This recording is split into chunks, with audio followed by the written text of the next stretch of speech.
Ano masasabi mo dun sa sinabi ng Pangulo na kayo daw po ay isang professional liar?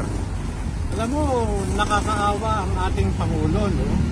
Dahil wala akong natatandaan na inakusahan ko siya. Yung pagkakadawit ng kanyang pangalan ay resulta ng investigasyon na isinagawa ko at ito yung nireveal, yung confidential informant. At i-reduce ko nga dun sa sworn statement. At alam mo, ito yung no? Ito yung pagkaganito yung niya, no?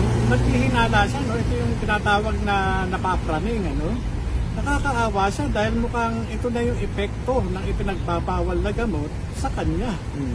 Kaya pagkaganito yung yung kilos o pananalita ng ating Pangulo, marapat lamang talaga na sundin niya yung panawagan ng taong bayan, yung magpa-hair follicle drug testing siya. Kasi ako, sumulat na ako sa kanya pinormalize ko na yung sulat ko sa kanya na at inihimo ko siya na ipakita sa taong bayan, magpa-drug test siya. So linawin lang natin, gumawa ka lang ng report, hindi mo siya inakusahan? Oo, gumawa lang ako, naging parte lang ako ng pagkuha ng sworn statement na confidential informant. Yung confidential informant, ang may personal knowledge, yun ang nakakita sa kanya, hindi ako. Kaya walang walang dahilan para sabihan ako na nagsisinungaling.